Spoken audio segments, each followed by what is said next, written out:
All right. So Larissa, thank you so much for joining me on, via Zoom this morning. Could you just tell me briefly what makes your situation unique right now?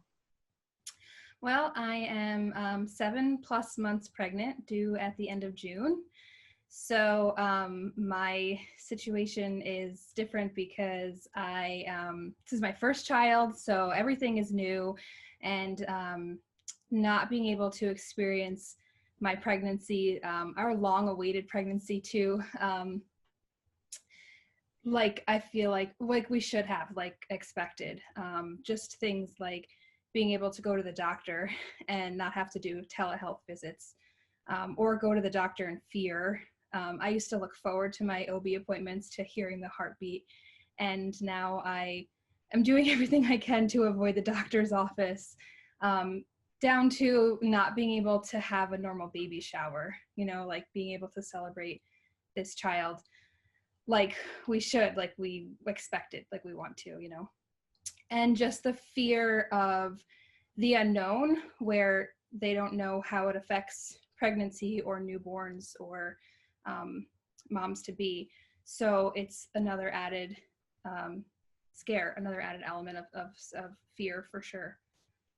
And just things like them not allowing visitors in the hospital. It won't be the same. My parents won't be able to be there, and hopefully my husband will be able to be there when the baby is born. And that's a thing right now where the governor says, he's supposed to, or one person is supposed to be able to be in the delivery room, but that can change if there's a positive case of COVID or whatever. So all those unknowns are really scary, and it makes me feel sad that I didn't get to experience this the way I would have expected to, and not being able to see my family and friends right now in this part of my life too, with my bump and everything. Like everyone loves to see pictures, but I'd love to actually see everybody in person. So it's definitely different. So it's kind of like a completely different reality for you as you're expecting your first child. Of all those things you mentioned, is there anything that has been most difficult for you to deal with? I would say probably the fear of not knowing what the virus can do to me or the baby, especially in the beginning. I think now they have more cases where they can do more research, but it's still so new that they don't really know what it can do exactly. So I think that probably, because you just fear everything for your child. I had a miscarriage once, so we lost a child once. So I feel like that makes you extra cautious of the little being inside of you. So with all those concerns that you mentioned, is there anything that gives you hope when you look towards the future? Absolutely. I'm so thankful and so grateful for my faith in Jesus, that this too shall pass, that we will get through this, that everyone keeps saying, we're not stuck at home, we're safe at home, that we have a place to be where I can just be in my home and for the most part be safe. It's not like something uncontrollable where it's not like a weather thing or like a tornado where you don't know what's going to happen. I mean, we still don't know what's going to happen, but I feel like we have a little more control if we just don't expose ourselves potentially. So you mentioned your faith in Jesus. How do you see God in all of, what has happened in this whole pandemic? How do you see that? I feel like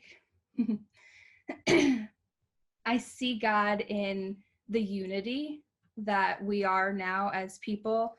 And I know that we're still so divided when it comes to politics and things like that, but I feel like we were headed down a really scary road, and it's nice to see humanity come together and be there for each other, everybody making masks and just being there for the healthcare workers and people who have to be on the front lines of this. So I feel like I don't know, I feel like God just kind of like had enough and was like, we need something to like, you know, put you guys back into like your home with your families and stop being so at each other at every little thing. You know, I feel like we've kind of come back together a little bit, and I hope it stays that way. And when it comes to Ralph, your husband, I mean, does he share some of the same concerns? Does he have different concerns? Yeah, he definitely shares the same with my pregnancy. You know, he's very protective in a good way. And so I don't leave the house. He does all the grocery shopping and is very careful about when he comes home to wash everything and go right in the shower. So I think, yeah, and I think, you know, financially for us, it's scary too, because my business is you know, gifts and things, and mostly like wedding gifts and stuff like that, which is not happening. So just in the past couple of days, things have picked up, and like so thankful. So I think, you know, for us that probably is like everybody else, is just a scare. But I don't know. I know that we'll get through it, and God will provide what we need. So what can you tell those who might watch this video to help them better understand what you are going through as a young expectant mother, and possibly countless others who are in the same, you know, situation? I think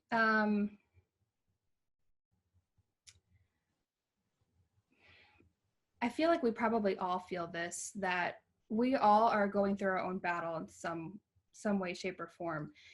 And sometimes it's hard to feel bad about what like our situation, because there are people worse off, right? And I think that that's a good attitude to have for the most part, but I think we all need to still feel our feelings and know that like even something as simple as a baby shower not happening is, or potentially not happening, or not happening the way I planned it, is okay. It's okay to feel that way. It's okay to be bummed about your vacation that didn't happen or whatever, or like just being scared about whatever your situation is. And but to also keep in the back of our minds that, you know, it could be worse, and that we are going to be okay, and that like we are safe at home, and it could be worse. You know, I feel like there's just a middle line there. I hope that answered your question. Thank you. And finally, I mean, how can we pray for you and for those who are in a similar situation? I think for first and foremost, the safety and health of me and the baby, and that we can have some kind of normalcy for the end, for when the baby is born, the whole hospital situation, and just being able to bring the baby to people, or, you know, people being able to actually visit the baby when it's first born. Yeah, just some kind of sense of normalcy for all of that. So I thank you, Larissa, for allowing me to zoom in on what life has been like for you in the midst of this this crisis we're living in. So thank you so much. You're welcome. Thank you.